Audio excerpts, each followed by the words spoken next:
Сәлем баршаға, бүгін біз сіздермен осындай жұмсақ құймақ дайындайтын боламыз. Ол үшін біз ыдысымызға алдымен 3 жұмыртқа салып аламыз. Жұмыртқамыз үлкен болса 2 жұмыртқа қосамыз, ал кішкентай болатын болса 3 қосқандарыңыз дұрыс болады. Жұмыртқамызды салып біткеннен кейін 3 ас қасықта қант саламыз. Рецепті құймақты аз көптігіне қарай азайтырып, көбейтіріп жасай берсеңіздер болады. Мен үйде 2-3 адамға ғана азғантай жасап жатырмын. Қантты салып біткеннен кейін осылай жақсылап араластырып аламыз.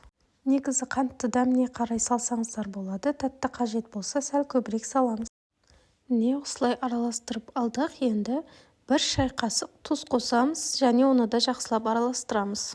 Толық рецепті видеоның астына қалдырып кетем, сол жерден қарасаңыздар болады.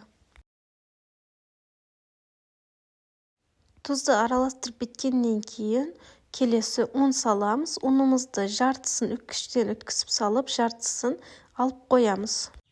Ұнның грамын видеоның астында жазып қалдырғанмын. Сол жерден толық рецепті алып жасасаңыздар болады.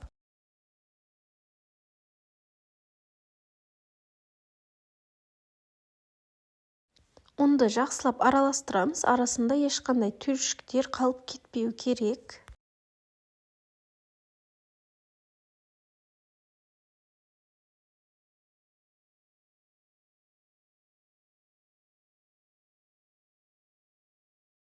Міне бізде осындай масса дайын болады. Енді бұл массамызға жылытылған сүтімізді құямыз. Сүтіміз міндетті түрде жылытылған болу керек. Сүтіміз салқын немесе қайнатылған емес, орташа температурадағы жылытылған сүт болса болады. Егер де сіз құймақты бірінші рет жасап жатқан болсаңыз, дәл осы рецептпен жасап көріңіз. Өйткені бұл рецептпен жасасаңыз міндетті түрде ұқсап шығады.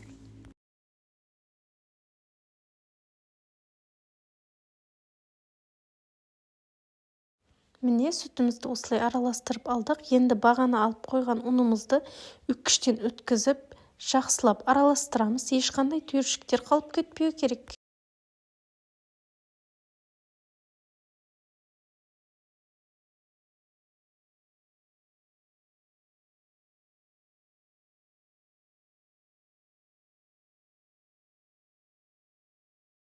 Ұнымызды араластырып алғаннан кейін қайнап тұрған суымызды шет-шетінен аз-аздан 3-4 бөлікке бөліп құйып, жақсылап араластырып аламыз. Жылы су құймаймыз, міндетті түрде қайнаған су құюымыз керек. Және тура осы рецептпен дайындағандарыңыз дұрыс. Бұл құймаққа ешқандай сода, қопсытқыш қосылмайды. Тура осы рецептпен жасайсыздар. Бізде сұйық масса шығады, қою болып кетпесін. Ал егерде қою болып кетсе, кішкентай қайнаған су қосып жіберсеңіздер болады.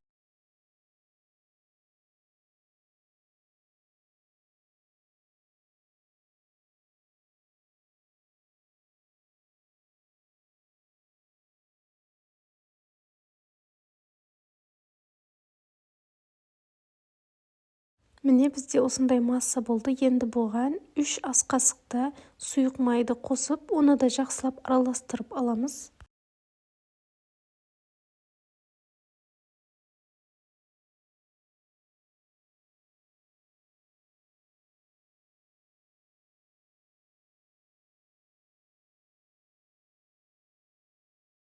Міне біздің осындай массамыз дайын болды. Енді бұны қызып тұрған табаға пісіріп ала берсек болады. Сұйықтығы дәл осы видеода көріп тұрғандарыңыздай болады. Құймақты пісіріп алмас бұрын табамызға сұйық май жағып аламыз. Ал келесі пісіретін кезде сұйық май жағудың қажеті жоқ, тек бірінші пісіретін кезде жағып алсақ болады. Құймақты 1-2 минут пісірсек болады. Негізі құймақ өте тез пісіп шығады.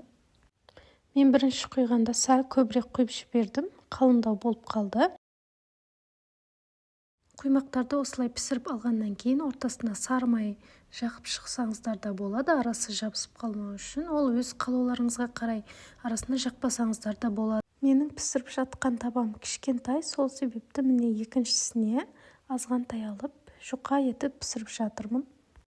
Табаны барынша қыздырып, газдың астын ең жоғарысына қойып пісіретін болсақ, блинчиктеріміз қызарып жақсы пісіп шығады. Міне қоймағымыз дайын болды. Көріп тұрғандарыңыздай жұп-жұмсақ. Аралары осындай тесік-тесік болып шығады. Менің қоймақ рецептім сіздерге ұнаған болса, маған жазылып, лайк басып, мені қолдап кетіңіздер. Астарыңыз дәмді болсын.